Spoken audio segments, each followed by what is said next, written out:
नमस्कार किसान भाइयों। आज मैं आप लोगों को फिर से लहसुन की खेती से अवगत कराने के लिए आया हुआ था। जैसा कि किसान भाइयों, आप ये लहसुन का प्लॉट देख रहे हो, ये लगभग 10 बीघा एरिया के अंदर किसान ने लहसुन की फसल लगा रखी है। सबसे पहले बात कर लेते हैं, ये जो लहसुन की फसल किसान ने लगाई हुई है, ये काफ़ी अच्छे तरीके से तैयार करके बुआई की इसकी। और इसके बाद में बात कर लेते हैं, इसके अंदर फर्टिलाइज़र माइक्रोन्यूट्रिएंट का भी किसान ने लगभग सभी डोज इसके अंदर पहुंचा दिए। आज अवस्था की बात करते हैं, ये 2 मंथ प्लस का हो चुका है। और इसके साथ साथ में इसकी उन्नत किस्म की भी बात कर लेते हैं। ये जो काटरगोड़ा जो लहसुन की उन्नत किस्म आती है, वो वेराइटी किसान ने लगाई हुई है।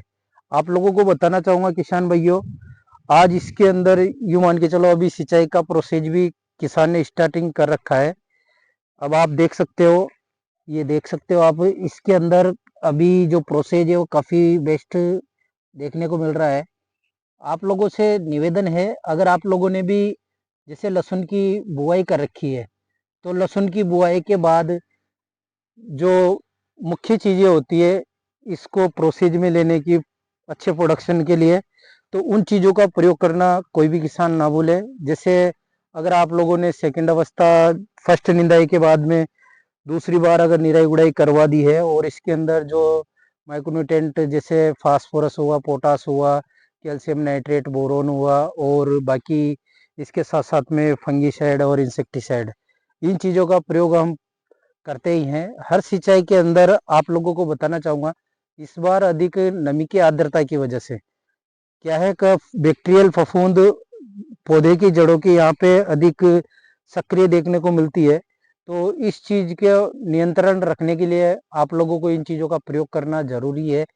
जब भी आप सिंचाई करो, तो सिंचाई के साथ में जैसे मान लो प्रति हर बार में से एक बार की स्टेप छोड़ के एक बार के पानी की सिंचाई के साथ में इसके साथ में फफूंदीनाशक और कीटनाशक को जरूर से पहुंचाए, ताकि इसकी जड़ में लगने वाले कोई भी प्रकार के इंसेक्ट की वजह से हमारी फसल पर कोई प्रकार के दुष्प्रभाव देखने को ना मिले।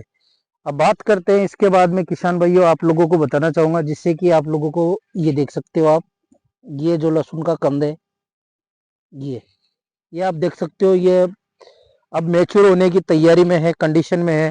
तो आप लोगों को बताना चाहूंगा किसान भाइयों का, इस अवस्था में अगर जैसे मान लो अभी ये किसान ने सिंचाई कर दी है, सिंचाई करने के बाद एक नॉर्मली बेसिक इसके ऊपर फोलियर स्प्रे निकलना बेहद जरूरी है, जिसमें आप किन किन चीज़ों का प्रयोग कर सकते हो। जैसे आप फंगीसाइड का प्रयोग करोगे, तो फंगीसाइड के अंदर आप या तो मैनकोजेब 75% आता है, उसका प्रयोग ले लो, या फिर एजेक्स्ट्रोबिन प्लस टेबुकोनाजोल या एजेक्स्ट्रोबिन प्लस डाइफिनोकोनाजोल, इन चीज़ों का प्रयोग कर सकते हो। उसके साथ में आपको क्या है, एक जो कोई भी एंटीबायोटिक प्रयोग में लेना है जो रोग प्रतिरोधक क्षमता बढ़ा सके, और पौधे के अच्छे कंद विकास के लिए, और इसके लिए आप इसके अंदर 2 महीने बाद से आप इसके अंदर 05234 जो आता है एनपीके, उसका भी प्रयोग फोलियर स्प्रे में ले सकते हो, जिससे इसकी क्या है तो गुणवत्ता में काफ़ी सुधार रहेगा। इसकी जो कंद होगी उसमें काफ़ी इसको मदद मिलने वाली है। और बाकी बात करते हैं पौधे का जो मैनेजमेंट होगा, वो भी काफ़ी बेस्ट आपको देखने को मिलेगा। इसके साथ में किसान भाइयों, आपको कोई भी इंसेक्टिसाइड जैसे लेमड़ा थाइमोथाक्साम हुआ, या फिर सिंगल थाइमोथाक्साम हुआ, इमिडा क्लोरोपिड हुआ, या पिप्रोनिल इमिडा 4040 हुआ, या सिंगल पिप्रोनिल हुआ 5% वाला जो लिक्विड फॉर्मुलेशन में आता है, कोई भी इसके साथ में इंसेक्टिसाइड का भी प्रयोग आपको करना है।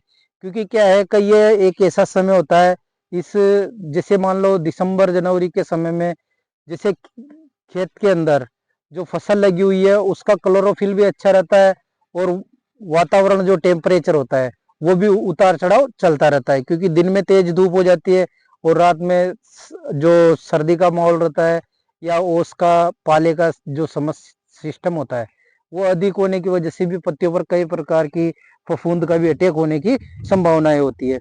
तो आप लोगों को बताना चाहूंगा किसान भाइयों, आप इन चीज़ों को नियंत्रण कर सकते हो। जैसे पत्तियों पे लगने वाली कोई भी फफूंद होगी, जिस तो उसकी वजह से आपकी फसल के अंदर कई प्रकार की समस्याएं देखने को मिल सकती है। जैसे पर्पल ब्लोज हुई, लीफ विस्फोट हुआ, लीफ ब्लाइट हुई, ऊपर से जैसे पत्तियों की नुके सूखती सूखती डाउनी मिल्ड्यू हुआ, इन चीजों की समस्या भी आपके सामने आ सकती है। तो आप इन चीजों को मद्देनजर रखते हुए अपने लहसुन की फसल को सेफ और बरकरार रख सकते हो। और इसके कंद विकास के समय के से लेके अब आप जब तक इसकी हार्वेस्टिंग नहीं हो जाती उस टाइम तक, जैसे मान लो 2 या 3 स्प्रे जो भी निकालोगे, तो उस समय पे आपको 05234 का प्रयोग करना ही करना है। क्योंकि क्या है कि ये चीज आपकी लहसुन की फसल के अंदर काफी बेस्ट परफॉर्मेंस देने को तैयार रहेगी।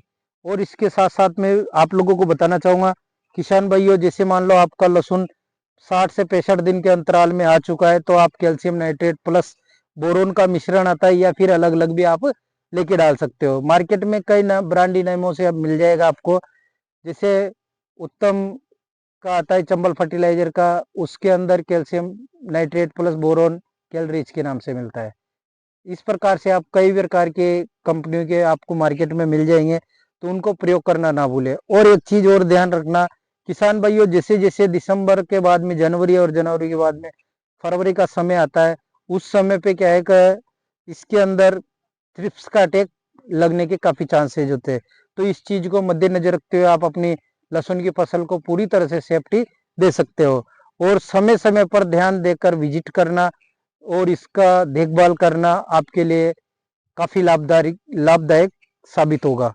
और बात करते हैं, आप लोगों को कोई भी प्रकार की कोई समस्या अगर लहसुन से संबंधित अगर अपनी फसल के अंदर देखने को मिले, या फिर कोई अन्य फसल से संबंधित समस्या देखने को मिले, तो मैं मोहित कुमार सुमन, मेरा मोबाइल नंबर है 9784527713। मैं आप लोगों को, आप निश्चिंत होकर मेरे को बाय कॉल बाय मैसेज के माध्यम से संपर्क बना सकते हो।